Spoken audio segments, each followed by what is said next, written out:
Good morning, everyone, and thank you for taking the time to join us today. My name is Keith Hefner, and I am the Digital Wide Format Market Development Manager for GPA. Goodness. Yes, don't ask me to repeat that. And I am here with Jessica DeCola, our Director of Marketing Communications.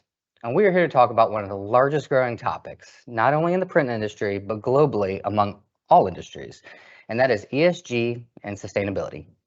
For GPA, Jessica has been spearheading our continued education, learning from industry leaders, our Fedrigoni counterpart, and the expansive research we've done as being part of the group.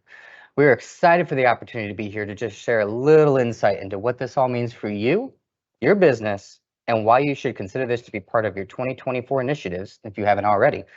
And if at any point in time you have any questions, please feel free to drop them in the chat, and we'll get to them at the end of the segment here. Yeah, thanks, Keith. I'm really looking forward to hearing feedback from the chat because this should be top of mind when folks are sitting down to talk about their strategies for 2024.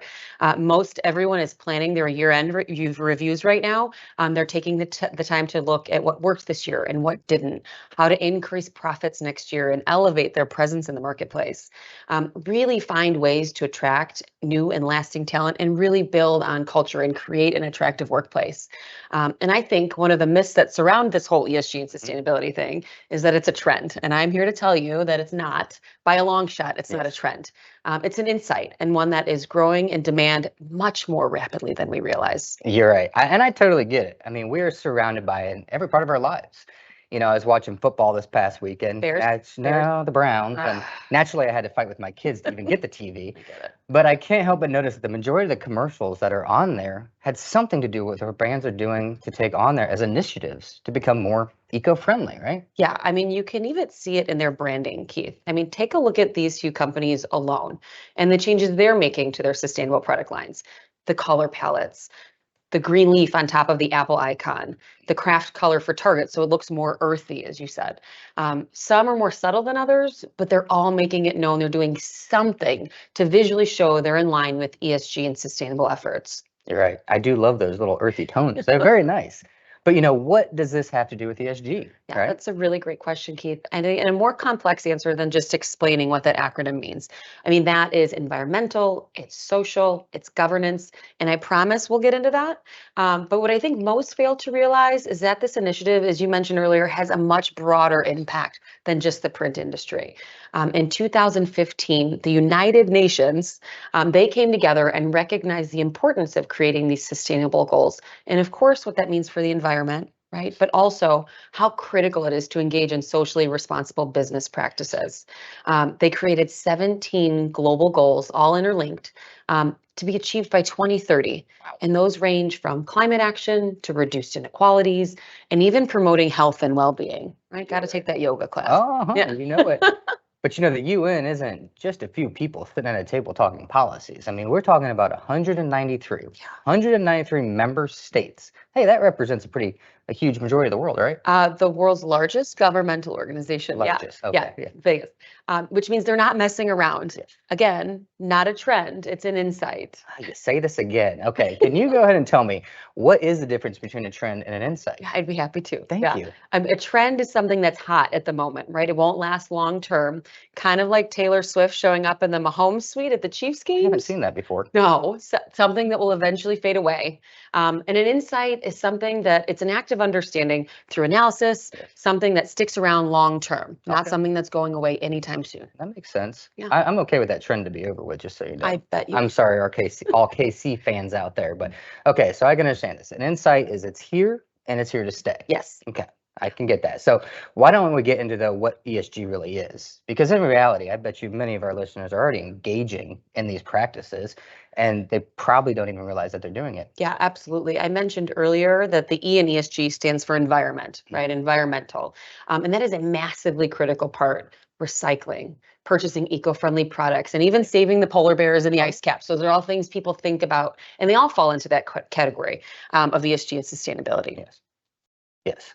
And you know, some of the things that we offer, you know, at GPA is our eco liners and our digital wide format products. We have 100% PCW paper options, along with other recyclable and biodegradable substrates. And that is just to name a few. But, you know, what's really cool about this at GPA, again, part of the Fedrigoni Group, as I mentioned earlier, is we have access to a global R&D team who are constantly working to develop new sustainable products, environmentally sustainable products, excuse me.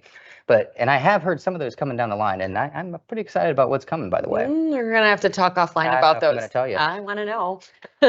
And while products are a critical part of the equation, really, truly, and especially for us, right, in our industry, it's only one of the many components that the E encompasses in ESG. Think about how we can be lean and efficient during the manufacturing and printing process. How can you maximize your output to create less make ready? Do you have a recycling program in-house? I mean, I know that we do here. Are you communicating and reinforcing those practices down to your team and explaining to them what it really means? Yeah, and those are great questions. Speaking on the wide format side, my background is that I've seen people running multiple projects at the same time and then nesting those projects to make sure that they're maximizing the width of the material. Yeah. And then also doing this, it eliminates the start and stop of the printer, which those of our friends with HP latex probably know what I mean about that. Another thing here, now stick with me, this might be a little crazy, but not from me, I know. Most people don't realize that the craft industry is $1.2 billion. And those people are the ones running the Crickets. And those are everybody interested in buying those scrap pieces. So I am not going to say that you're going to retire off of the sales of that to the Cricket people, but it's an easy step to take to eliminate and make an impact on the waste that's out there. Yeah, I mean, Keith, you should check out my craft closet. I've got 3 kids, and it's pretty deep, and maybe it might be filled with some of that Cricket vinyl. So call Jess. Call me. But no, yeah, all of us, though, talking about delivering those things, right? We're providing some sort of service that requires the delivering of those products, whether that be the substrates that come from us, from GPA, the printed pieces and projects that you're shipping to your customers and your brands. We are all loading a truck somewhere. How full is that truck? Is there a way for you to send 4 trucks instead of 5? Simply organizing your shipments efficiently supports less carbon emissions exponentially. And think about reducing your shipments by 1 every single day. There are 365 days in a year. You would be reducing 365 trucks on the road. That's huge. Wow, that is huge. I have a feeling we might appreciate that more than the truckers do, though. I think so. Okay. But the other thing to think about is how much cost savings you also have by taking this little step. Yes, you're helping the environment, but we've all seen shipping costs grow exponentially this past year. And there's expected to be another 6% to start the new year. So, eliminating the number of trucks on the road, it is efficient and covers the E environmental, but it also is good for your bottom line. Yeah, no, Keith, and I feel like most of our guests here today can wrap their heads around the environmental part of ESG and sustainability, right? They're tangible efforts, ones that we can, for the most part, quantify. Yes. We can attach dollars to them. But the S, again, which stands for social, are the practices that likely come naturally to your organization, things that feel more organic. Okay. I like to think of myself as a pretty social guy. Are we doing some party planning, or what do we do? No. Oh, not that. As much as I love a good party, and even more so a good centerpiece, that is not what I mean. Okay. No. Well, okay. Well, go ahead and go. I can get behind this. Yeah, Let's do what you got. Okay. No, social at its core is about human rights and equity, really meaningful things. In organizations, relationships with its people, its policies, and actions that have a real impact on individuals and groups. One of the practices in this segment and our industry can relate to is the workplace safety, right? What actions are we taking to provide our teams with proper resources to run a press, to drive a forklift, or simply ensuring your business, your health codes are up to standard within, where you're working. Things you're doing already, they all fall into the scope of the S in ESG. It's not the party I was hoping for, but this does seem relatively simple. You take care of your people, make sure they have a safe work environment to come to every day. Yeah, I mean, it is wildly important, okay? But that's just one pillar. Social spans across education and training, gender equality and diversity. It even grazes over customer responsibility and how you're interacting with them. How many women do you have in leadership positions? We have quite a few here at GPA, and it's amazing. What does the diversity of your team look like? What does that look like? What sort of employee resources do you offer your team? Are you creating a culture that really makes people want to stay? And that is extremely important. Especially, everybody knows how challenging the current labor market has been, and I expect that again next year. But, according to LinkedIn, 71% of professionals that they surveyed said that they would consider taking a pay cut for a company to work with a company that aligns with their views and values. Wow. This is why the social is so important. It creates that long-term engagement from your employees. Yeah, I think huge. that's right. And when you add the governance part to the equation, the G, you have a more holistic approach. And when we talk about this, it primarily falls under the responsibility of ownership and leadership, kind of that C-level responsibility categories like audits and compliance, Oh, this sounds like fun. ethical and tax salary structure, all of the fun things. Yes. Right. Yeah. But all things inevitably that result in a more fair and equitable workplace. Again, creating a place that makes people want to stay. Yes. Yes. So when you put all these together, the E for environmental, the S for social, and the G for governance, it means you're doing what's right by your employees, customers, and frankly, society as a whole, right? But how do people know that you're doing these things? How do you quantify that? Yeah, I've had the great privilege of visiting with a number of our partners across the country, whether it's in their press rooms or at trade shows, events.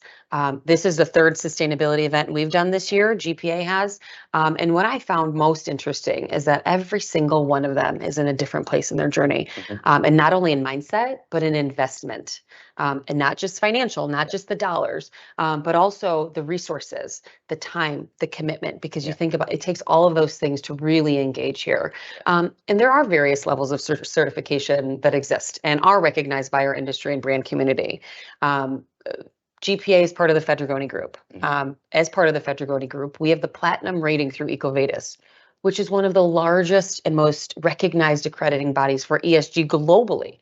And with that accrediting body alone, just that one, think about this, 100,000 companies, over 200 industries, spanning over 175 countries. And that's just one accrediting body.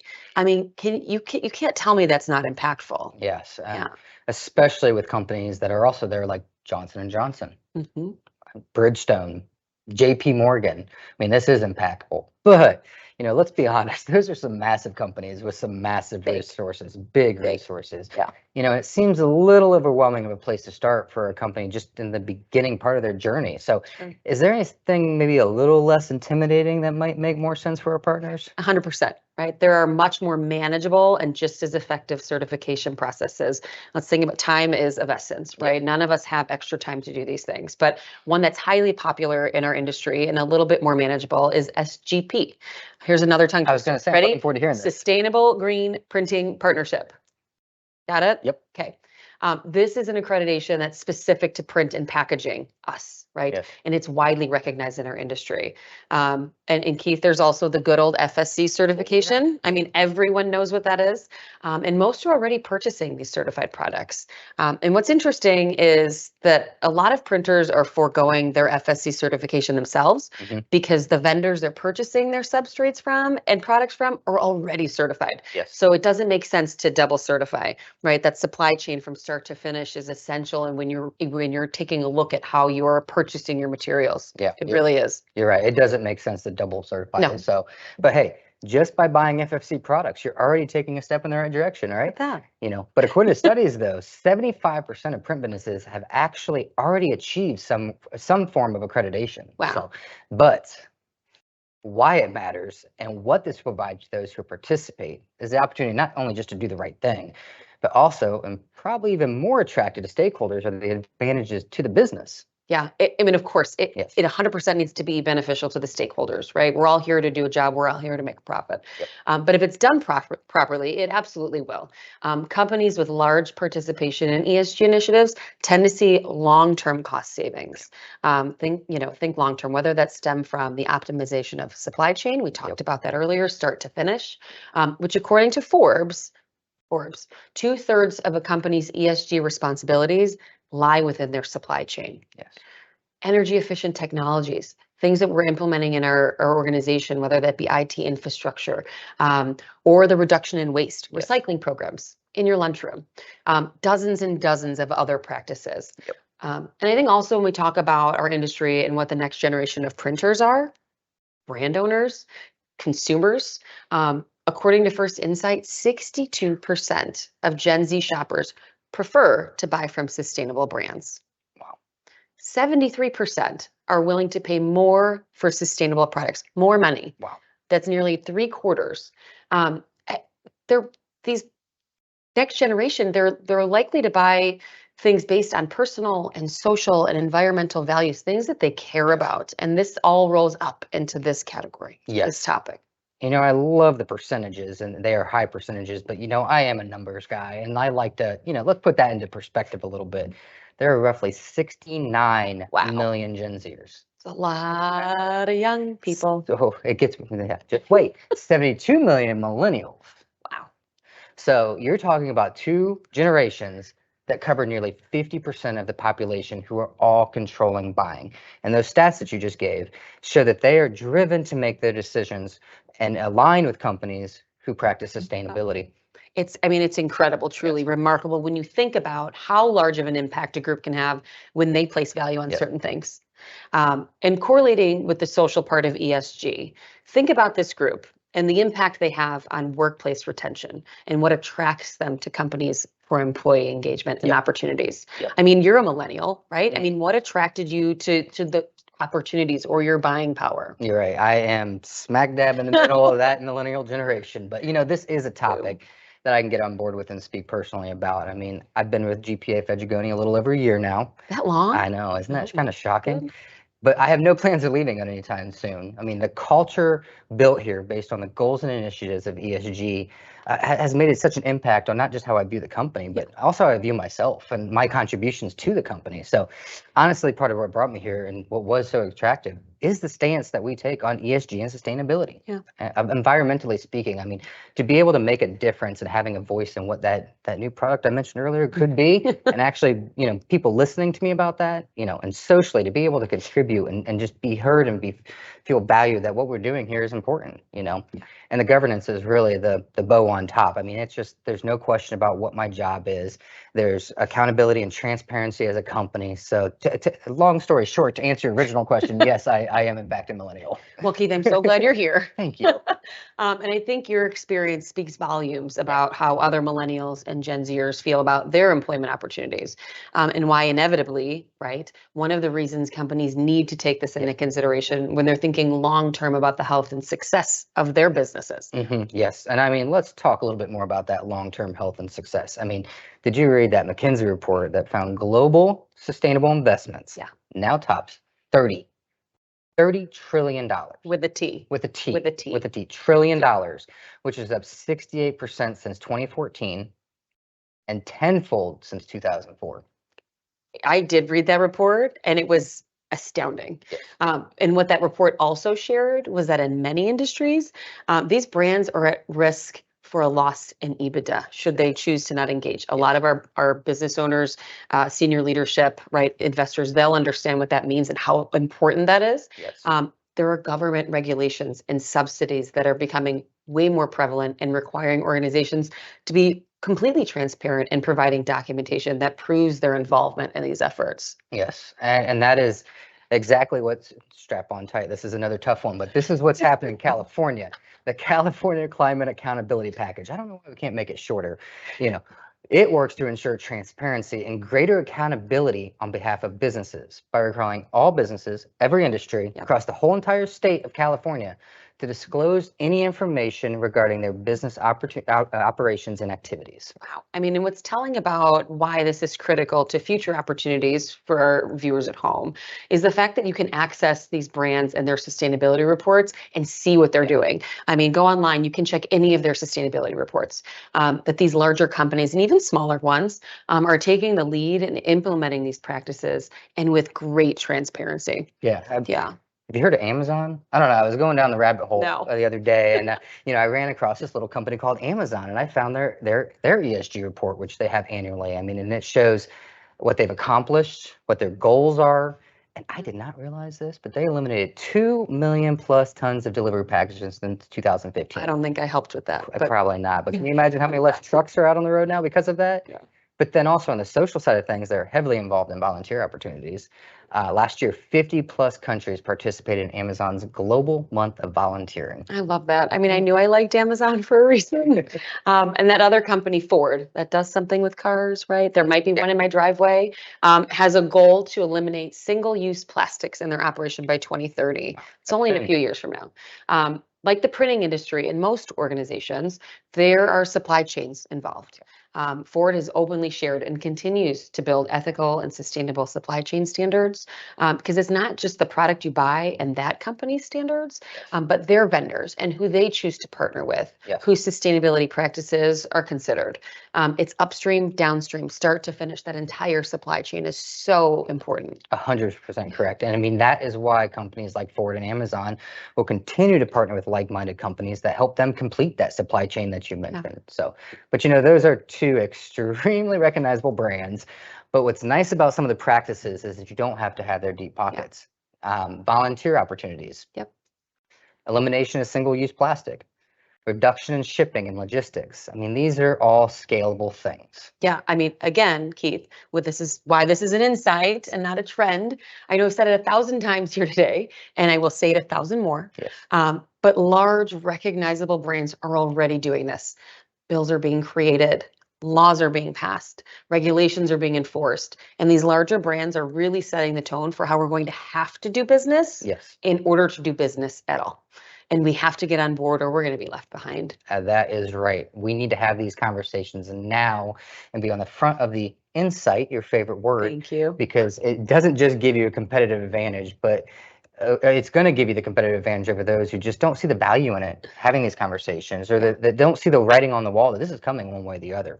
And us as printers working directly with brands across all industries, it's even more important and that we consider ESG and sustainable practices now. Like I said, before it's too late for us to even get a foot in the door to work with some of these big brands that we talked about. Yeah.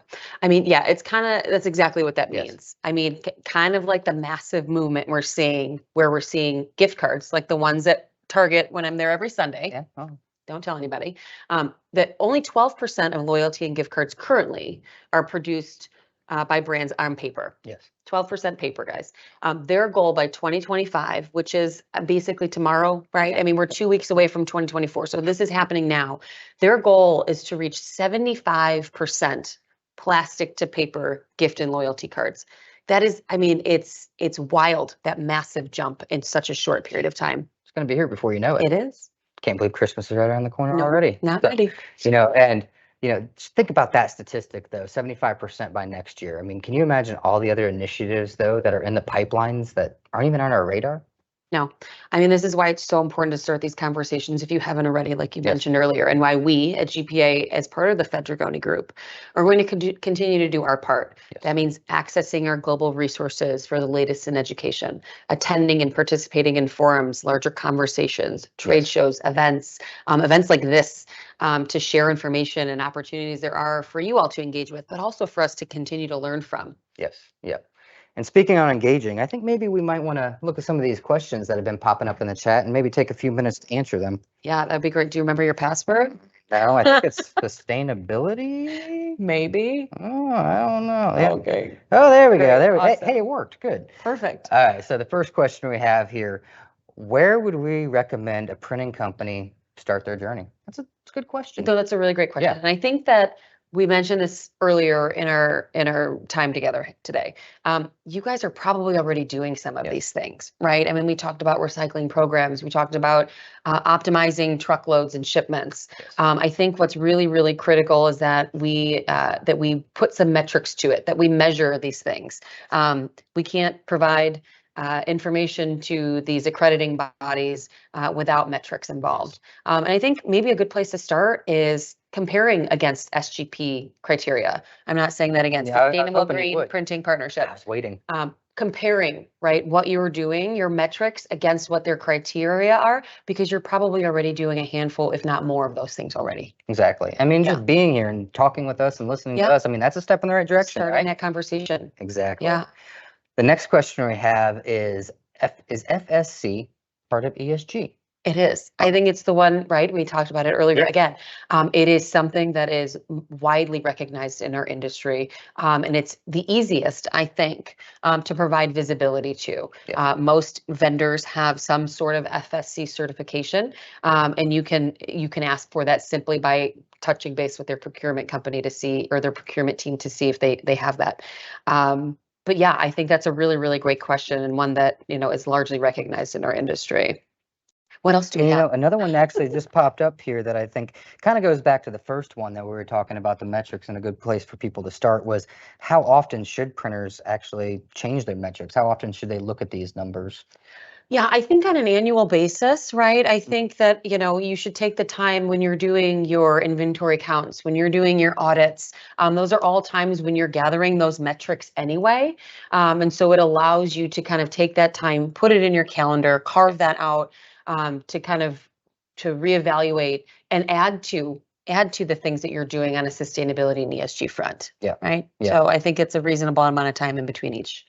Well, I hate to keep bouncing back and forth between you, but then we had another question come in about the FSC that I thought might be a good one too, which is, do you think the FSC seal has a value to consumers if they really know what it means? Does it have a value to the consumers? Yeah, I think so. I mean, I think that, here's the thing is I think, again, we talked about this before, is everybody's at a different place in their journey. But I think that what most people recognize is the environmental part of ESG. And that is what FSC it revolves around, right? It's the Forest Stewardship Council. It's talking about forests and cutting the ethical practices of cutting down trees and using those to create products. And so I think, yes, I think across spanning the entire supply chain to consumer, I think that FSC is wildly important and recognizable and credible. Yeah. Yeah. But like you say, it's not as necessary to do the double certify if they're buying materials. Right. That's supply chain, Keith. It's Yep. so critical to understand who you're buying from and what they're doing, because you can absorb and continue to pass along those practices as well to your customers and consumers. Definitely. Yeah. Definitely. Do you think we have time for any more? You want a couple more? Are you feeling good? Maybe one more. Do you feel good? Okay. All right. All right. So where is ESG in the print industry in 5 years from now, do you feel like? You know what? I think we talked about the United Nations, Yes. right? They have these goals to be achieved by 2030. We're going into 2024. I mean, that's essentially 5 years from now. It's 6 years. So let's say 6 years. They have these huge goals, and they're going to continue to brand owners, companies, printers, everyone is going to continue to dump resources into certifications and making sure that they're on board with it, because it is such a globally massive initiative. And so I think you're just going to continue to see this escalate. And I think that you're going to continue to see brands that we all want to work with require that you show that you're participating. So I think you're just going to continue to see explode. And it's, again, not a trend. Not a trend. Oh, what is that word again? Starts with an I. Insight. There you go. Don't forget that, guys. Thank you. Yeah. I am so glad that we were able to hear some of this insight from our friends watching today. There were some really, really great questions, and I'm really excited to continue these conversations after today, because I think for some people this might be the first time they're listening to these things, but I doubt it. Yes. But continuing to kind of do things like this. And have more conversations. Exactly. And like you said, this event is just the first of a series where, Jess and I will continue to talk about and share all things ESG and sustainability. You guys are stuck with us. Yep. From new products, the one I may have mentioned earlier that I'm not going to tell you, but maybe eventually I will be able to, even connections with folks in the industry to share their experience and journey. Yeah, I mean, this is something I'm wildly passionate about, Keith, and something I'm really proud to say GPA and Fedrigoni are committed to, and like we get to be a part of it. And as you start exploring or continue to explore, we'd really love to be part of those conversations as a resource or simply to have mind share. We're continuing to learn every day. It's so important for us to be aligned as partners in our industry, and really continue to support one another in these initiatives. That's what it's about, working together. Yeah. We cannot thank you enough for joining us today. And we just hope this sparks something in how you view ESG and sustainability. And we were looking forward to hopefully seeing you in 2024 here in the lab or in a personal conversation about your journey and how we can help you. Yeah, thanks, Keith. Thank you. And for those of you watching, make sure to follow us on social media or connect with us or one of our team members. Can't thank you enough again, guys, for being here with us today. And we look forward to connecting with you soon.